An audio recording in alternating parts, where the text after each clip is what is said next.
I started working on the thing as a side project, right? So it was just kind of me sitting there with a computer learning how to write Go for the first time. One of the most interesting things that we do on RedCircle, which is a technology called dynamic insertion. So with dynamic insertion, we are actually stitching together the audio files that you download when you download a podcast right when the download is happening. So right when the listener presses play, we're analyzing what rules are firing to decide what advertisements are to be inserted in this content. And then we are actually stitching together the audio file right there on the fly. But there was no front end, there was no nothing. There was just kind of a big back end that was capable of doing that stuff. I'm Mike Kadin, the co-founder and CEO of RedCircle.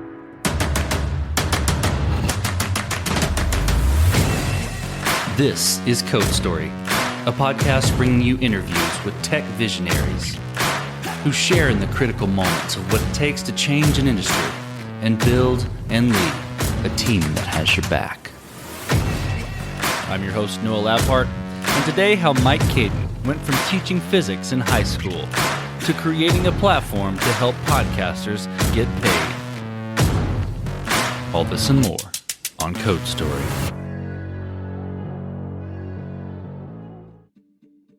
Mike Kadin is a family man, having been married for 7 years with a 2-year-old, and yes, in the no phase.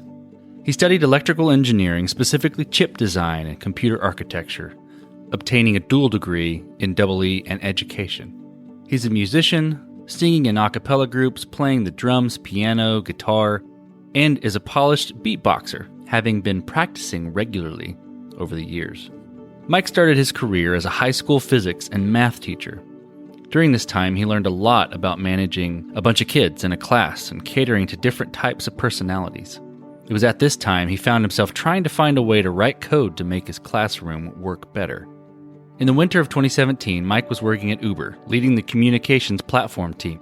As the company grew bigger, he found himself longing to be in a smaller, more tight-knit team, along with being aligned to a long-term vision for positive impact. At the same time, he started hacking on a side project on nights and weekends, learning the Go programming language and creating a unique way to stitch together podcast episodes. He found his passion not only for the solution he was building, but for making an impact in the podcasting industry, for podcasters and marketers. He went on to commit to building a marketplace to easily connect the two, creating a win-win scenario for both. This is the creation story of RedCircle. RedCircle is a podcast growth and monetization platform. So we help podcasters distribute their content, do all the things that they need to have a podcast in the world, distribute it, have analytics for it, have a content management system. Then more importantly, we work on tools for growth and monetization. So we have a product that allows podcasters to exchange cross-promotional advertisements with other podcasters to help grow their audience. And we also help them make money both through collecting payments from their listeners, either as a recurring donation or as a paywall for some of their content, as well as with advertising. We help match podcasts up with advertisers who might be interested in buying on their content. And so altogether, kind of trying to take podcasting from a hobby to a small business, that's what we do for folks who want to take their podcast seriously and want to step up to the next level, grow and make money on their work. That's what we do. We have some shows that make no money. We have some shows that make grocery money, and we have some shows that make rent money, and we have some shows that are small businesses that are all off their podcast. It really depends on sort of where you are and how your content is resonating with audience. But that's sort of what we do. And then on the other side of the business, we also work with advertisers to help them purchase inventory on those podcasts. So we've built software to make the actual process of buying podcast advertisements both efficient and effective, which is something that's hard to come by in the podcasting industry. So we're trying to sort of bring some efficiency and automation, make it possible for advertisers to purchase advertising on more than just the top 100 shows, because as you start to step down and be purchasing on hundreds of shows or even dozens of shows, the overhead of doing that gets quite complicated. Long story short, we're a podcast platform that helps both podcasters and advertisers to be heard. We started the business back in the winter of 2017. I was working at Uber at the time. I was an engineering manager managing a team at Uber responsible for all of Uber's email and SMS and push notifications and phone calls. We were called the communications platform team, sort of taken all the touch points between Uber and the third-party world of communications and all those different media and building it into a platform internally so that one team at Uber could very easily send a text or send an email without having to deal with the complexity of those worlds. we had a team of about 30 or 40 engineers and product managers and designers working on these problems. We had built out a bunch of stuff internally for marketers to be able to execute campaigns on top of those communications channels. So a lot of software, fun problems at scale, where you're sending a bajillion push notifications a day and so on, trying to enable riders and drivers to make phone calls without seeing each other's numbers and making sure that worked across the globe. I had been at Uber for about 5 years, and the company was really, really big by this time. I was starting to feel like it was time for me to step back to something small. When I started at Uber, there was about 50 engineers there, about 250 people. I sort of missed that smallness and that hustle and that interconnectedness between teams, people on teams that comes with a smaller sort of high growth experience. So wanted to find something like that for myself, and actually started looking around for jobs and spent the evenings, writing code to get myself ready to do a coding interview. I was a manager, but was interested in exploring coding again. And the project that I chose was to build something for podcasters because I was just an avid podcast listener. And, I interviewed around at a bunch of places and I didn't find anything that I really liked. And more I was liking what I was building on the side. And eventually sort of found myself up at 2 a.m, reading podcast trade press and reading the research about the industry and starting to think about, hey, maybe there's an opportunity to do something here that can help creators that formerly haven't been able to monetize and make money on their work and actually turn this into a small business. And I was really motivated by that and sort of sat down with my wife and decided like, hey, maybe we should try to pull this off here. Maybe there's an opportunity to build a business that, in some ways followed the same promise of what Uber was after, which is that, anyone with a car should be able to go out there and make money. It was unclear to me whether I was pumped to be working there anymore. And I wanted to make sure that the thing I worked on next was a fundamental good in the world. When I found something that felt like it resonated with me, even though it was my own idea and just me, late at night working on a side project, something felt right and it just felt like I needed to pursue it.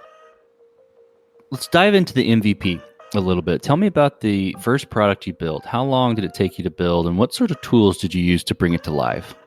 I started working on the thing as a side project, right? So it was just kind of me sitting there with a computer learning how to write Go for the first time. So our backend is written in Go. Started in the winter of 2017 and then sort of had a fully functioning backend in the spring of 2018. Again, it was just kind of like a side project. So if I was working on it full time, I think it would have been done a lot quicker than that.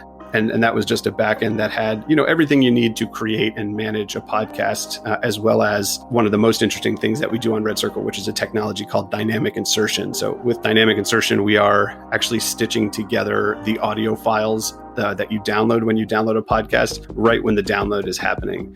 So right when the listener presses play, we're analyzing what rules are firing to decide what advertisements are to be inserted in this content. And then we were actually stitching together the audio file right there on the fly. And that was sort of the core and interesting piece of technology that was built into the MVP. But there was no front end, there was no nothing. There was just kind of a big back end that was capable of doing that stuff. And then I started working on the front end, which I did for a couple months. But the last time I had written front end, it was like a jQuery and very older frameworks that people don't really use anymore. So learning React from scratch was fun and interesting, but took me a little bit of time. And I don't have any design chops. I don't have a lot of product experience, and so actually building the thing from scratch on the front end was really just kind of looked like wireframes and was really quite ugly. And it's still the same front end that we have today that is built off that same original frameworks, but obviously has evolved quite a bit. And so it really sort of took me from the winter of 2017 to the summer of 2018 before I sort of stopped building everything and looked back and said, hey, this is a full featured thing. Now it's time to go find some people to work with me on it.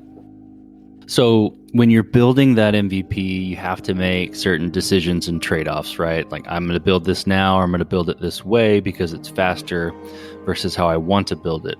Tell me about some of those decisions and trade-offs that you had to make, and how did you cope with them? I think one of the biggest ones was all of the coding that I had done sort of at scale was either on a team. I'd previously worked at a nonprofit where there was like an infrastructure team that had managed everything infrastructure related. And then at Uber, obviously, there was like a ton of people working on that. And there was a bunch of infrastructure to quickly spin up new applications and new services. And the biggest thing I had to do was like learn how to do all of that. I'm not a stranger to Linux. In fact, I wrote all of this on a Linux machine. So I know my way around a server. And But, setting up production infrastructure that's monitored, that can be easily redeployed, that can be spun up and spun down as demand changes for the service. All of that work was really a lot of new learning for me. And so as much as I wanted to learn about Docker and Kubernetes and other modern deployment systems and stuff like that, I decided there's only so many new things that you can learn while you're building something from scratch, and decided to just stick with the things that I know. So I would say our deployment system is scripting based. It uses Ansible. It's like a much more old school style for how you might deploy and manage production applications. And we hold that to this day. It's super stable, don't get me wrong, but I think could be more fluid if I had spent more time kind of learning that. But you can only spend so much time learning when you're spinning things up from scratch. The other thing that sticks around that's from the MVP is I spent a long time going really, really deep into how MP3s work, because in order to do this dynamic stitching, we really needed to be able to play around with MP3s and stitch them together on the fly. And one of the compromises that I made early on to make the math and the complexity of that stitching make sense was that we were going to pre-process all of the audio that we stitch together. So when you upload something to RedCircle, we're going to run it through some processing. We're going to change the MP3 itself that we're going to use to serve a little bit. And, that can upset some folks. They might want a higher bit rate than we use, or they want a lower bit rate because they don't want us to generate such large files. There are pros and cons to having to do this pre-processing. It also takes time after you upload an episode to RedCircle. You have to wait a few minutes while the processing happens, just like it would happen on YouTube, for example. And so, all of that comes from, gosh, I'm just one guy late at night trying to figure out how to get these MP3s to stitch together. Had to make some compromises there on how to make that work that stick around to this day. But we're the right choice at the time, because if I'm just building another podcast hosting platform, there's 30 of them out there. Building dynamic insertion from scratch, I think, was one of the coolest things that we did early on. Absolutely. It's definitely a differentiator there. I can totally see that and feel that as a user of RedCircle. Tell me about how you progress the product from there. Okay, so you got the MVP working. You did have to make some decisions early on of what to do and not to do, but how did you progress it past that point? One of the key things we did to progress it from there is hire a bunch of other people to join the team so that we could be a stronger group of folks to push the product forward. So not long after the timeline that I said, so I guess in the fall of 2018 and the winter of 2019, we hired on 2 more engineers. And we've been working with a brand designer and a contract designer for some time. So I think the most important things about the evolution is that we had a lot more hands on keyboards to help move the thing forward. And some of the key things that we did were sort of taking the core technology that we had developed in dynamic insertion and starting to apply it to new and interesting domains. So we created this cross-promotional marketplace where 2 podcasters can upload a little 30-second promo for their show, and we'll take care of the automated insertion of those advertisements on the 2 different podcasts. And so that was the first kind of out-of-the-gate product that we launched with. So that's worked great. We have all the data to show how it moves audience around and can be effective if there's a good match between the 2 shows. And just continuing to push forward and use that dynamic insertion technology for user-facing features. So, all the way up to today, where we have a fully automated advertising marketplace where both parties can kind of click a few buttons and end up with an executed ad campaign. I think on the front end, we've had a lot of time to take it from what I said before was basically like an ugly set of wireframes to a real beautiful and highly usable UI. And that came from, again, just having folks who know the front end way better than me, having designers that are gifted, and building something that ended up being a lot more usable than what the thing looked like on the first day. I would be embarrassed to show you. Another thing we built not long after cross-promotion were some of our payments products, which allow podcasters to collect recurring payments.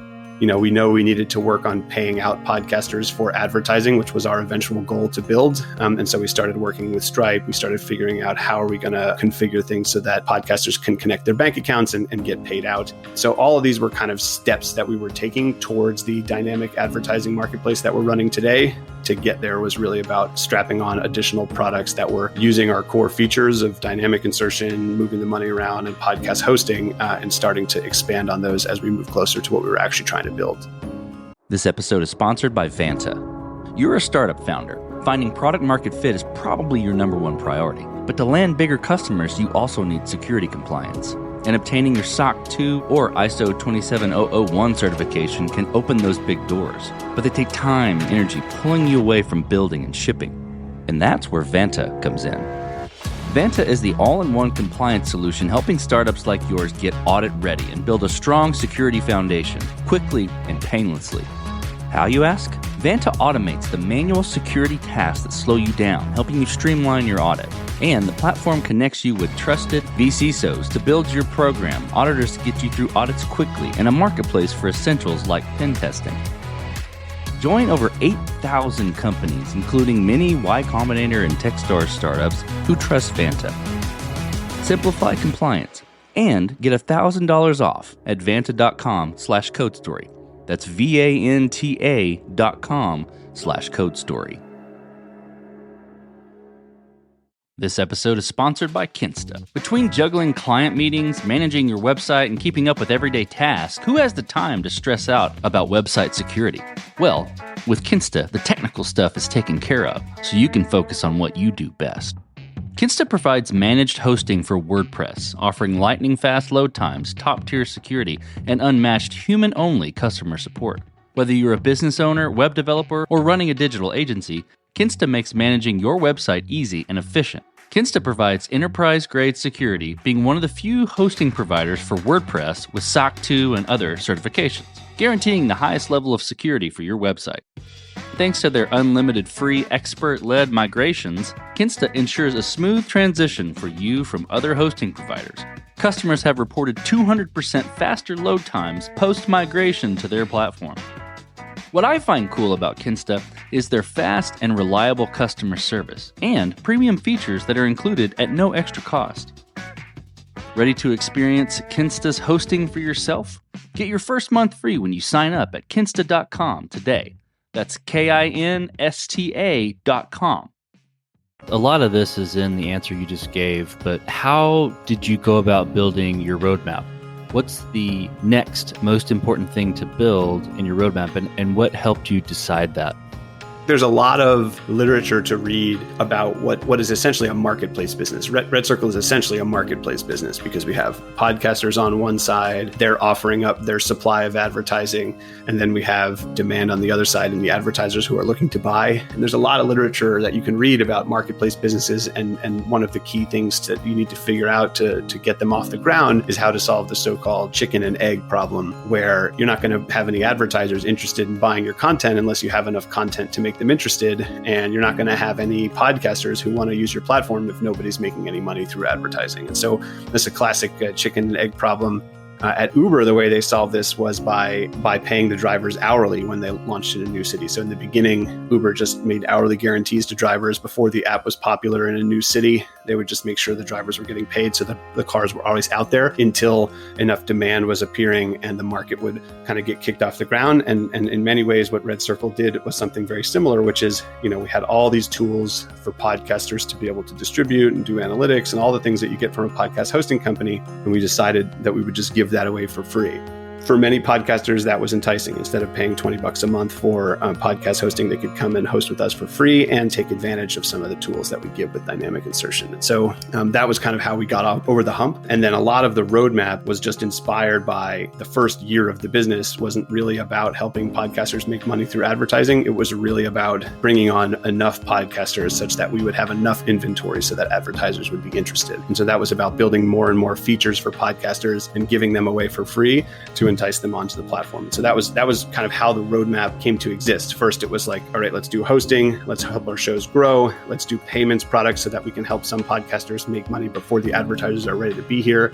Let's release tools for dynamic insertion that you can configure yourself. For example, put an intro in the beginning of your podcast on all of your episodes and change the audio all at once. Instead of having to go into GarageBand and edit 100 episodes, you can do it through our UI in a couple of clicks. So really just trying to sweeten the pot to bring podcasters on with the hopes of being able to bring on enough to open it up for advertisers. And we've done that. Now we've got our advertising marketplace off the ground. The demand is here. There are podcasters making, 5 figures or more on the platform right now. So we've sort of gotten over the hump and got the flywheel starting to spin. And so that was really kind of how the roadmap was designed, is let's just build a bunch of amazing tools for podcasters to entice them on board. Let's give them away for free. And then let's figure out how to help them make money down the road. So how did you go about building your team? You got to bring in people to help you take this thing to the next level. How did you do that? And how or what did you look for in those people to indicate they were the winning horses to join your team? I got a lot to say about this. I worked at Uber when Uber went from 250 people to, 25,000. A lot of people were there by the time I left. And over the course of the time I was there, I hired probably 50 people and also was part of a program there at Uber called bar raisers, which is a thing they stole from Amazon. It's the idea that there's always sort of like I don't want to call them a cop, but a experienced interviewer whose job it is to maintain high standards across the organization. And so because I was part of that program, I probably did like 500 or 600 interviews over my time at Uber, which is just an insane number. So I have a lot to say about what it means to pick the right people for your team. I have a lot to say about that. I think, first of all, you should know a lot of the folks from the early RedCircle team also came from Uber. And so I had the luck of being able to have some folks reach out who were interested, who I sort of already knew and was familiar with their work. And so it's just a lot more powerful to be able to hire somebody whose work you're familiar with in the real world versus, 4 hours of interviews and coding tests where somebody's breathing down your neck. It was great to work with folks from Uber who I was previously familiar with their work. And that's just a much better starting point than a couple hours of interviews. It's just that you can actually know about their work and have met their manager or even sat in on meetings where their performance was discussed. Then you're hiring somebody who's truly great.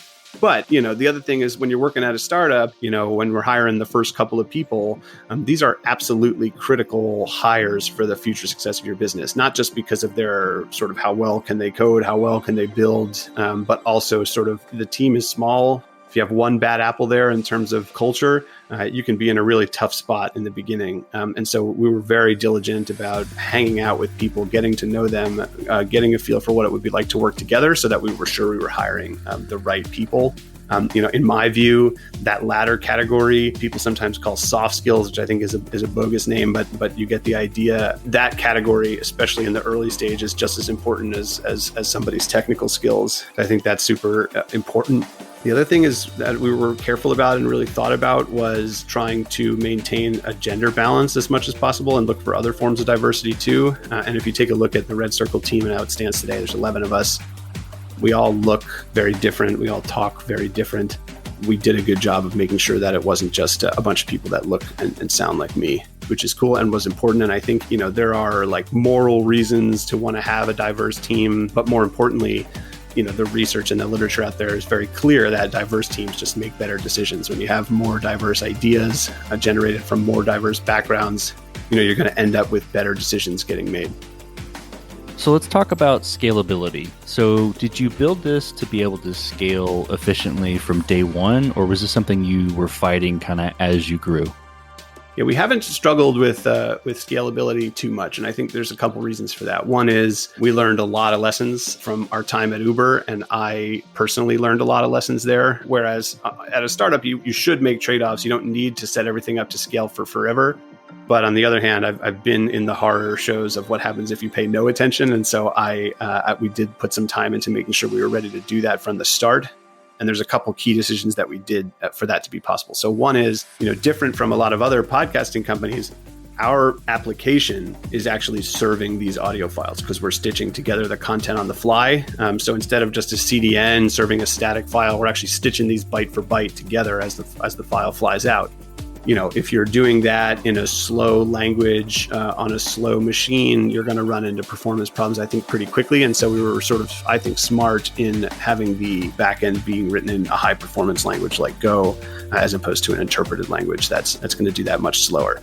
I'm very glad we made that call. The other thing that was a huge improvement over our time at Uber, where Uber ran its own data centers, was using AWS and just taking advantage of all the services that you can use there that can just easily scale up, like DynamoDB, which we use for the database, or EC2, where we can spin up new instances as needed on the fly. A bunch of other stuff, hosted Elasticsearch, their Kinesis streams, which are like, streaming infrastructure, a bunch of things that make it really easy to scale up without having to think too hard. And like, maybe that means I'm going to be paying $1 bajillion to AWS down the road, but it's been worth it to take advantage of their infrastructure instead of just relying on low level stuff or what Uber did, which was to run its own data centers, which nowadays is just nuts. So I would say we spent enough time on it to make sure it wouldn't hold us back. And I think that was the right choice, given that, if your podcast platform fails all the time and you're not serving the content, the thing that's tricky about our platform is we have about 1,500 monthly active podcasters on the platform. That's great, but we have millions and millions of listeners that are listening to that content. While our software and our business size is really designed to service those 1,500 podcasters, if things break for the listeners, you're going to hear it, all right, from a lot of people who are trying to do it. And so we wanted to make sure that no matter what, our podcast delivery is up. And I think our history has shown that our uptime there is really good. On the other hand, they're using a high performance language like Go has slowed us down in terms of development, right? So we could have used something like Ruby on Rails or Django or something where you can really iterate a lot more quickly. And I actually think a better choice would have been to sort of do a hybrid between the two, where the actual streaming of the audio is happening in a high performance language, but the general sort of content management and regular features that you want to iterate on quickly was done somewhere else. So as you step out on the balcony, look across all that you've built with RedCircle, what are you most proud of? I think it's easy to be proud of making podcasters money. I think when we looked at this industry and we saw where the money was being made, is really in the hands of the top 1,000 podcasts only. And most of those podcasts were existing celebrities from other places or folks associated with large podcast networks that are sort of big businesses getting acquired for $100 million.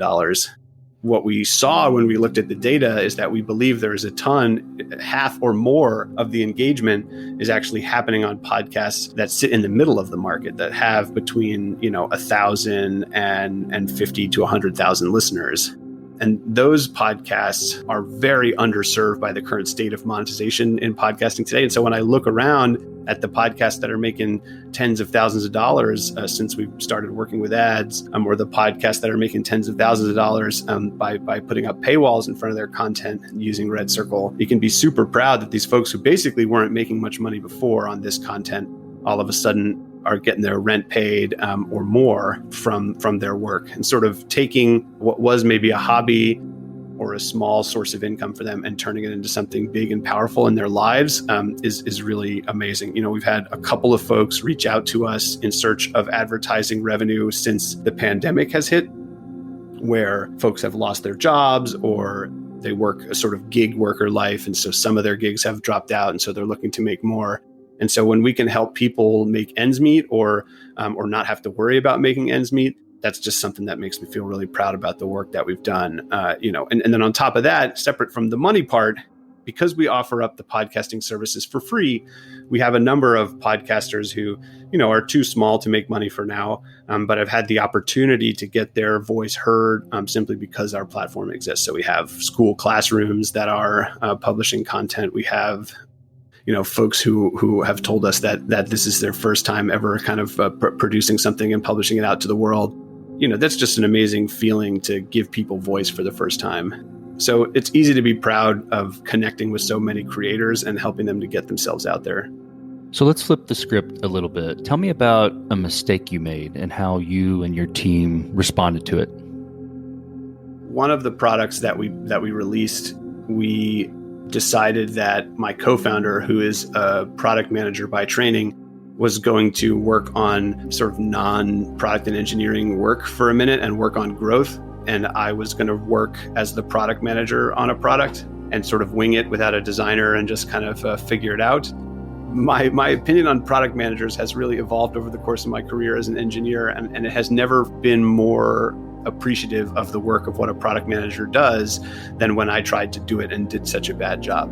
I think a lot of times engineers can look at product and think like this person's a taskmaster, or this person always wants us to jump higher, or this person doesn't really understand what's going on under the hood, and just sort of develop a natural tension. And a little bit of tension is good in that relationship. But I can tell you from trying to be a product manager as a technical engineer with no design skills, it's very, very hard and very, very challenging. And we did a poor job on a product as a result. And the result, the product is out there. It's great. It's making people lots of money.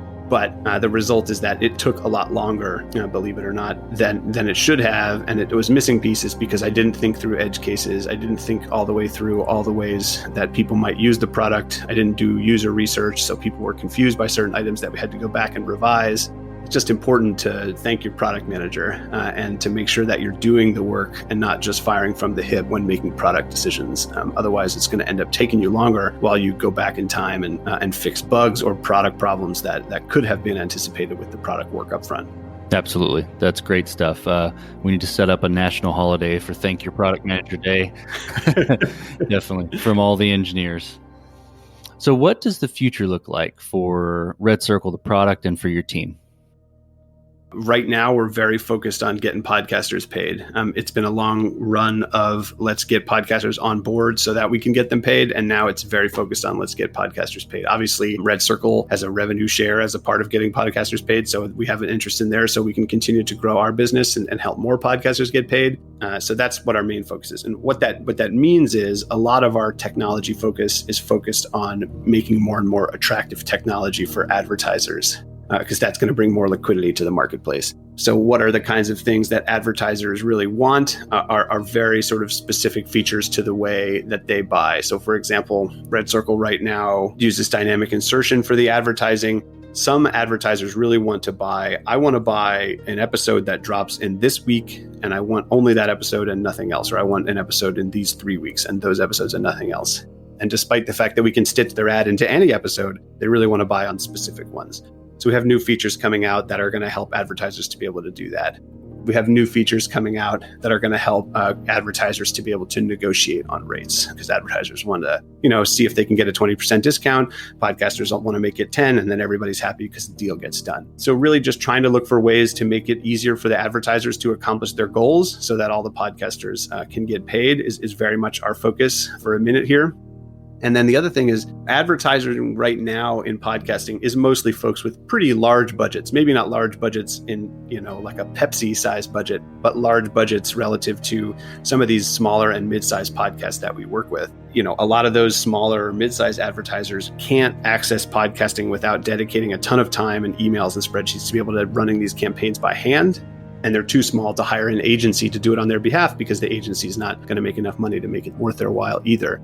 And so we're also very focused and interested on what do these small and mid-sized advertisers look like? How can we service them? How can we build tools for them to be able to execute campaigns and not have it be incredibly complicated, but also not powerful enough to be able to help them achieve their goals? So very focused on the advertiser right now. But again, I didn't leave Uber to be very excited to build an advertising technology business. What we were excited to do was help get podcasters paid and make their podcasts, take it from a hobby to a business. And so that's what we're focused on. Let's switch to you, Mike, a little bit.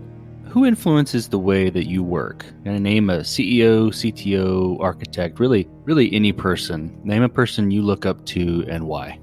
I'm not a believer in what I call entrepreneurialism or the entrepreneurial religion.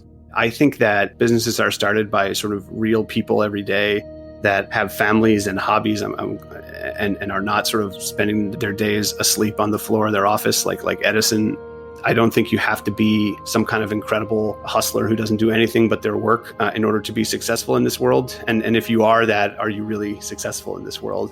I tend not to buy into some of the people that a lot of folks kind of look at and say, oh, this is the Elon Musks out there. That's not my style. And so, I think most of the people who I would look up to and how they run a business actually aren't the ones that you read about every day. And so instead, to answer this question, I think I'll give you somebody who's not real.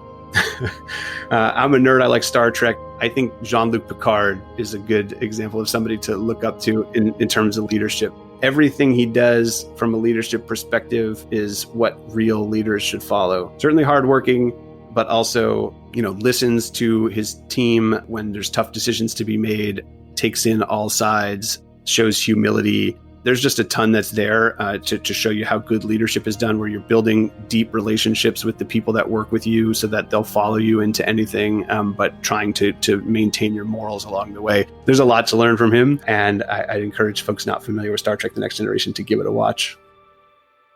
So if you could go back to the beginning, what would you do differently, or where would you consider taking a different approach?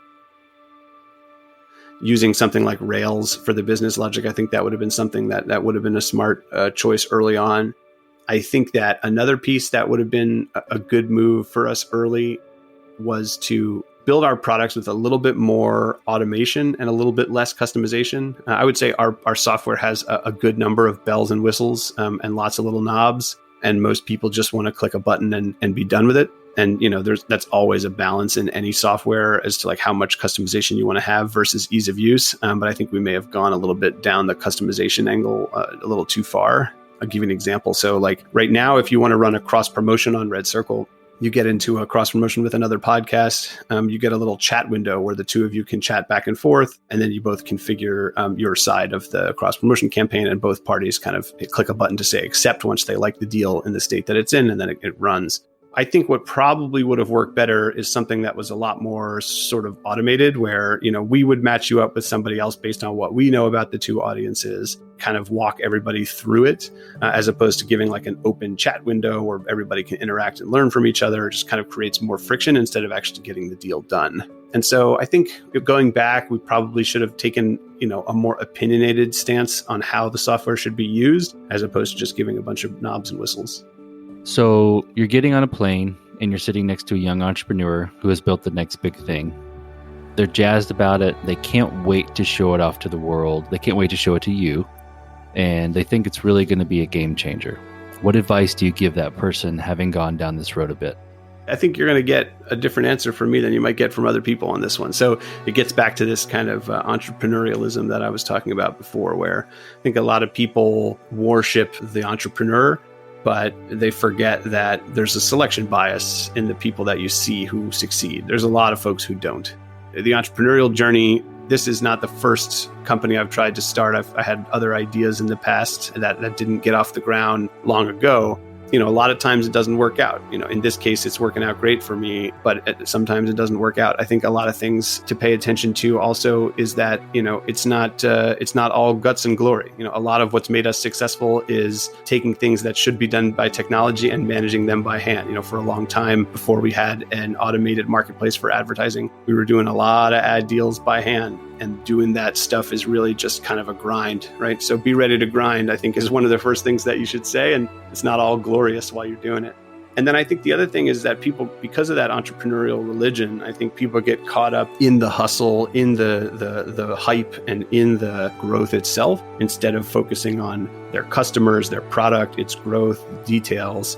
And so, being an entrepreneur is about motivating your team and is about generating buzz for your product. But if you're just generating buzz and nothing else, then, one day you're going to look down and there's going to be no floor under you, or, the music's going to stop and there's going to be no chair. And so it's very, very important not to get caught up in being an entrepreneur, and instead to just be super laser focused on the product, on your customers, on your business and how it's operating, to make sure that you can keep the thing moving forward while still making sure that you stay connected to reality and not just hype. That's great advice. Well, Mike, thanks for being on the show today. Thank you for being on Code Story and telling the creation story of RedCircle. No problem. Thanks for having me. And this concludes another chapter of Code Story.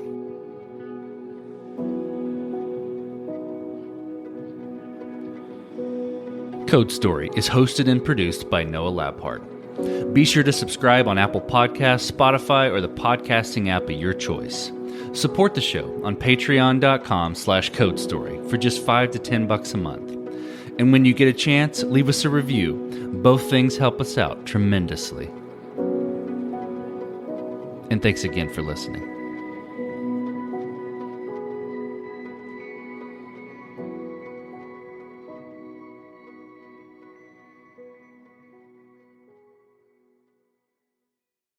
You just realized your business needed to hire someone yesterday. How can you find amazing candidates fast? Easy. Just use Indeed. Stop struggling to get your job post seen on other job sites.